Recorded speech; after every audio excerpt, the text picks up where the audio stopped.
नमस्कार। आज हम बीएड प्रथम वर्ष third paper learning and teaching के अंतर्गत हमने कल के व्याख्यान के अंतर्गत अभिप्रेरणा के अंतर्गत मोटिवेशन के अंतर्गत प्रेरणा का अर्थ जाना कि किस प्रकार से अध्यापक का सबसे पहला कार्य विद्यार्थी में अभिप्रेरणा को कैसे जागृत करना है। उसी व्याख्यान को हम आगे बढ़ाते हुए जानते हैं कि थॉमसन ने कहा था प्रेरणा विद्यार्थी में रुचि उत्पन्न करने की एक कला है। ऐसी रुचि जो या तो छात्र में ही नहीं या इस रुचि का उसे आभास ही नहीं है। Motivation is the art of creating interest in the child where there has been no such interest और where it is yet unfelt by the child. अर्थात हम कह सकते हैं कि प्रेरणा शब्द लैटिन भाषा के मोटम शब्द से निकला है, जिसका अर्थ है मूव, मोटर और मोशन। इसके अनुसार प्रेरणा में गति का होना अनिवार्य है। एक अन्य मनोवैज्ञानिक क्रैच और क्रैचफील्ड के अनुसार प्रेरणा या मोटिवेशन हमारे क्यों का उत्तर देती है। हम किसी से क्यों प्यार करते हैं, हम किसी से क्यों घृणा करते हैं, छात्र सारी रात क्यों पढ़ता है, किसान तपती दोपहरी में खेत में हल क्यों जोतता है। शिक्षा एक जीवन पर्यंत चलने वाली प्रक्रिया है, प्रोसेस है। जीवन चलते रहने का नाम है और प्रत्येक क्रिया के पीछे एक बल, एक फोर्स कार्य करता है, जिसे हम प्रेरक बल कहते हैं। इस संदर्भ में एक बल है जो प्राणी को कोई निश्चित व्यवहार या बिहेवियर था निश्चित दिशा में चलने के लिए बाध्य करती है। Motivation is a force that compels an individual to act or to behave in a particular direction। वहीं गुड ने भी कहा है motivation is the process of arousing, sustaining and regulating activity. अर्थात प्रेरणा क्रिया को आरंभ करने, जारी रखने और नियमित रखने की प्रक्रिया है। वहीं वर्णन ने भी कहा जिस लक्ष्य के प्रति पहले कोई आकर्षक नहीं था, उस लक्ष्य के प्रति कार्य की उत्तेजना ही अभिप्रेरणा है। कह सकते हैं motivation is the stimulation of action toward a particular objective where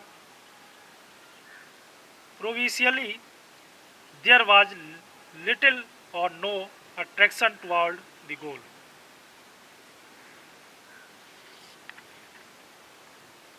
सभी प्रकार की शिक्षा और अधिगम में प्रेरणा का सार्थक महत्व है। शिक्षा का अर्थ शिक्षण नहीं है, बल्कि इसका अर्थ बालक को इस योग्य बनाना है कि वह स्वयं सीख सके।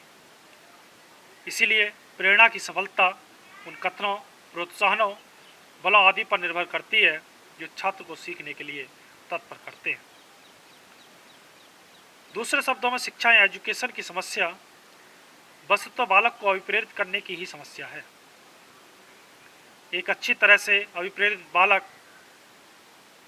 अधिक एकाग्रता रखता है, वह अपने प्रत्येक कार्य को पूरे मन से तल्लीनता के साथ करता है और प्रत्येक क्रिया में अधिकाधिक सक्सेस होता है या सफलता को प्राप्त करता है। इस प्रकार अनुशासन की समस्या या डिसिप्लिन की जो प्रॉब्लम्स हैं, छात्र को सही दिशा में अभिप्रेरित करने की ही समस्या है। शेफर व अन्य ने भी कहा है, प्रेरक क्रिया की वह प्रवृत्ति है जो चालक के माध्यम से उत्पन्न होती है और समायोजन द्वारा समाप्त होती है। ए motive may be defined as a tendency of activity initiated by drive and concluded by the adjustment। वहीं गेट्स व अन्य ने भी कहा है, प्रेरक प्राणी के अंदर की वे शारीरिक और मनोवैज्ञानिक दशाएं हैं जो उसे विशिष्ट प्रकार की क्रिया करने के लिए प्रेरित करती है। अर्थात motivation are conditions psychological and physiological within the organism that dispose it to act in certain ways। वहीं स्किनर ने भी कहा है, प्रेरणा सीखने के लिए राजमार्ग है। Motivation is the super highway to learning. इस प्रकार से प्रेरणा हमारे शरीर की एक उत्तेजित अवस्था है, अर्थात हम जब उत्तेजित होते हैं तो हमारा संपूर्ण शरीर हरकत में आ जाता है और ऐसी स्थिति में हम कोई भी कार्य करने को स्वयं को तत्पर करते हैं।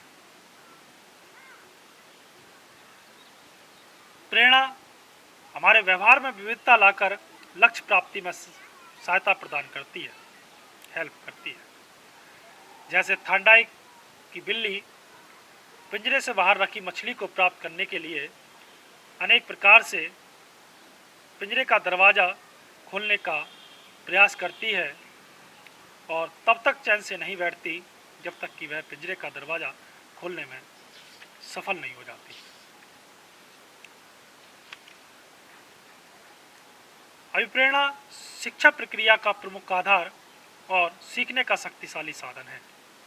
अभिप्रेरणा या मोटिवेशन का प्रयोग करके शिक्षक छात्रों को उनके लक्ष्य या गोल या एम तक सफलतापूर्वक पहुंचा सकता है।